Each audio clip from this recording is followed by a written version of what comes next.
입문 채널 뒤의 라이브러리. 오늘 소개할 책은 윌 듀란트의 철학 이야기입니다. 대중을 위한 최고의 철학서, 최고의 인문 교양서라는 명성을 얻고 있는 책이죠.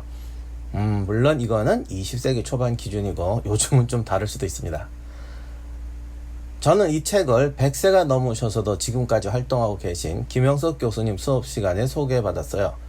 그 소개하시던 말씀이 인상적이었는데, 내용의 중립성에 대해서는 말이 있는 책이다. 그러나 입문서, 특히 교양서는 일단 쉽고 재미있어야 한다. 이 책은 읽기 쉽고 문장에는 위트가 넘친다.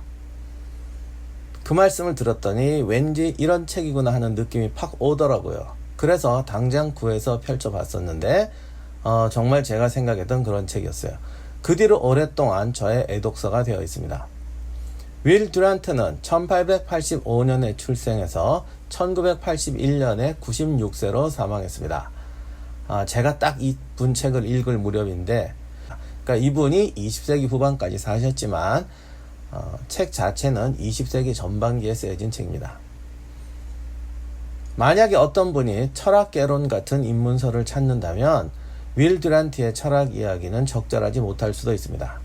그는 철학자이고 철학과 교수였지만 철학과 교수라는 의미에서의 철학자라기보다는 우리가 흔히 말하는 철학박사, 문학박사라는 의미에서의 철학에 가깝습니다.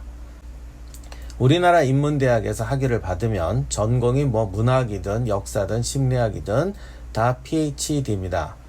우리는 문학박사라고 번역하는데 원어에 맞게 번역하면 철학박사죠. 플라톤에서 볼테르까지 철학은 인문학 전반이었어요.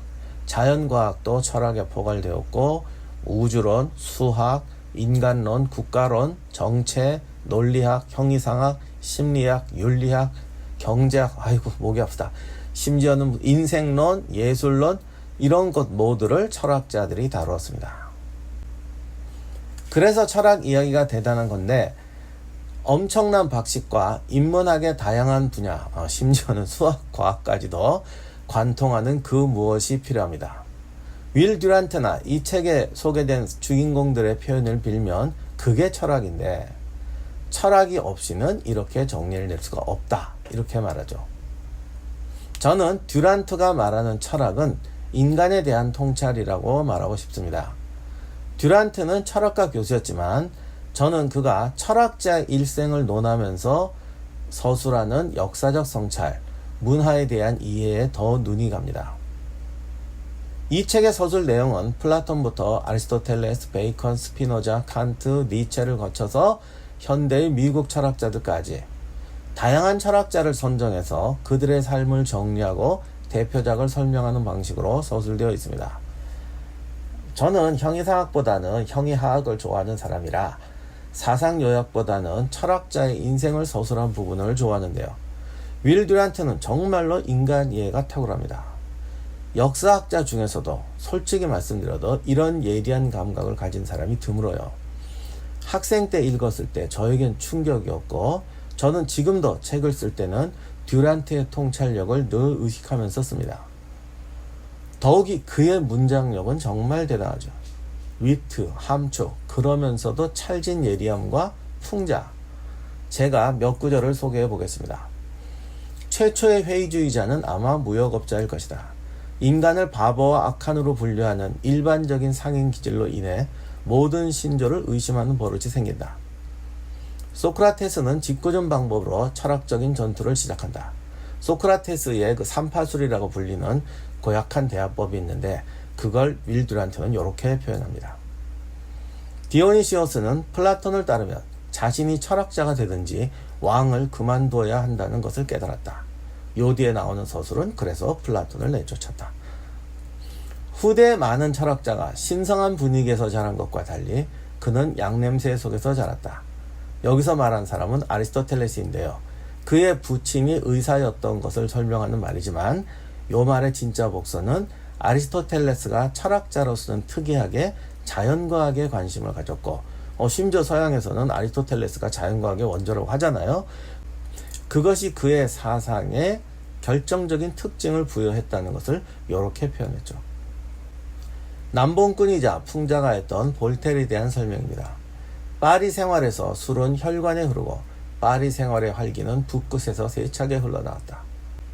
볼테르가 유부녀하고 도망쳤던 것을 설명하면서 이렇게 말합니다. 억지 결혼 풍습 때문에 당시의 관습은 숙녀가 자신의 가제 도구에 연인을 덧붙이기를 용납했다. 이런 문장은 윌 듀란트의 창작도 있지만 그가 소개하는 저자의 고전에서 발췌한 문장도 많습니다. 그런 표현을 찾아내는 능력도 탁월하고 그런 표현을 모으고 주목하면서 저자의 통찰과 문장력도 생길 것 같습니다. 윌 듀란트의 문장력에 대해 조금 설명을 덧붙이자면 저의 첫 책이 조선국왕 이야기인데요. 하필 그때 시오노 나나미의 로마인 이야기가 출간되는 바람에 제가 로마인 이야기에서 영감을 받았다고 생각하시는 분이 많아요. 그런데 제가 영감을 얻은 책은 로마인 이야기가 아니라 철학 이야기입니다. 로마인 이야기는 사실 읽어본 적도 없었어요. 제가 한 5년 전에 비로소 처음으로 봤습니다. 제 취향은 아니지만 철학자의 사상을 정리한 부분, 아마도 이 부분은 전문가들 사이에서는 논란도 많고 비판도 꽤 있을 겁니다. 그런데 철학을 요약한 책을 읽을 때는 맞냐, 틀리냐, 공정하느냐가 기준이 되는 책도 있고 그 사람이 어떤 관점으로 정리했느냐, 그 관점에서 공정하고 완성도가 높으냐. 왜냐하면 특정 관점을 가진 사람은 왜곡하는 경우가 많거든요. 그래서 공정하고 완성도가 있느냐가 기준이 되는 경우도 있습니다. 윌 듀란트는 후자입니다. 관점과 선택의 기준은 분명하지만 관점을 위해서 사실을 왜곡하지는 않습니다. 아프고 오해받을 만한 소견을 감추려고 하지도 않죠. 19세기는 인간 이성과 자유에 대한 믿음이 과학이라는 구세주를 만나 우리가 보지 못하던 시대를 열게 될 것이라는 기대감으로 살던 시대였어요. 윌 듀란트는 그 19세기 말에 태어나서 20세기에 살게 되는데 그 20세기는 과학과 기술이 마침내 세상에 강림해서 세계의 대전과 혁명으로 세상을 파괴하던 시대였습니다.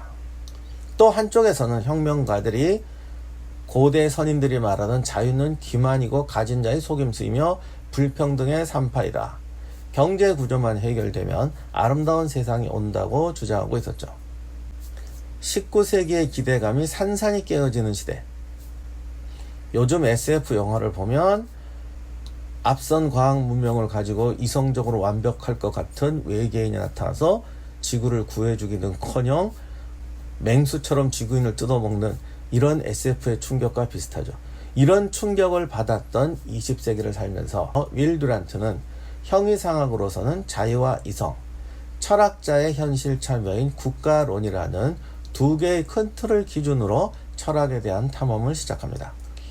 그는 인간의 자유와 이생을 절대적으로 신뢰하지는 않아요. 하지만 존중해야 한다고 보는 입장입니다.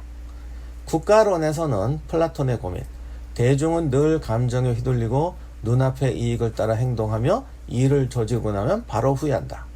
이런 속성을 인정하면서 인류의 현인들이 이 문제를 어떻게 풀어가려고 했는가. 누구처럼 천박하게 그러니까 그냥 왕이 최고야, 독재해야 돼 라고 말하지 않고 이런 문제를 어떻게 인간의 자유와 이성과 대중의 권리를 옹호하면서 그것이 옹호되는 세상을 만들어 갈 수 있는가라는 고민을 어떻게 우리의 현인들은 해왔는가를 탐구합니다. 정치적 입장에 따라 이 책의 평가가 다를 수가 있습니다. 저는 지성의 편식에는 반대하는 사람이라 정치적 입장이 무엇이든지 간에 충분히 읽을 가치가 있는 책이라고 생각합니다. 그런데 이 책이 사실 쉽지는 않아요. 특히 철학 부분을 설명하는 건 아무래도 좀 어렵죠. 그 부분이 어렵거나 관심이 없는 부분이라면 뛰어넘어가도 아무 문제가 없는 책입니다. 이게 정말 이 책의 무서운 장점인데 이런 책이 없어요. 정말로 뛰어넘어가도 아무 문제가 없습니다. 이 책을 읽을 때의 주의점에 대해 말씀드리겠습니다. 이 책은 철학의 입문서가 아닙니다. 철학을 위한 기초 정보와 두뇌 훈련 입문서죠. 사고 훈련 입문서란 말이 더 낫겠네요. 플라톤의 국가론을 소개한 부분이라고 하면 국가론을 요약본을 기대해서는 안 돼요. 국가론에 담겨있는 하나의 좋은 문제의식을 관람하는 겁니다. 제가 찬사를 보낸 윌 듀란트의 문장도 조심해야 하는데 솔직히 멋있기는 하지만 너무 현약적이죠. 이런 문장의 단점이 뭔가 지혜로운 말을 잔뜩 들은 것 같은데 다 듣고 나면 내용이 별로 없어요.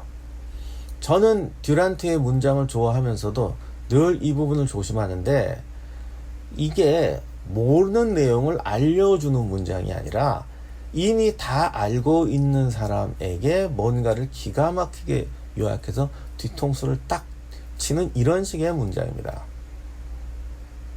죽느냐 사느냐 이것이 문제로다. 멋있는 말인데 내용을 모르면 저게 뭔 말인지, 무슨 내용을 말하는 건지 알 수가 없잖아요. 듀란트는 이런 문장을 좀 과용하는 경향이 있어요.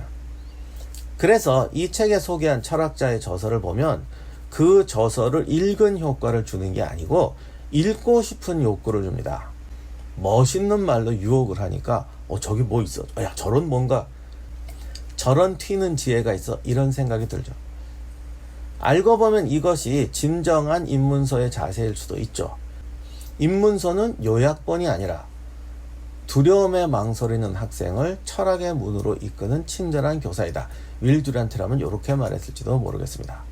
우리가 이런 말은 많이 하잖아요. 훌륭한 교사란 학생에게 내용을 요약해주는 사람이 아니라 학생이 내용을 정리하는 능력을 갖추도록 하는 사람이다. 요즘 광고에도 나오지만 이런 차 몰고 싶어? 나처럼 영어하고 싶어? 그럼 들어와, 와봐, 너도 할 수 있어, 뭐 이런 거. 철학 이야기는 이런 입장의 입문서입니다.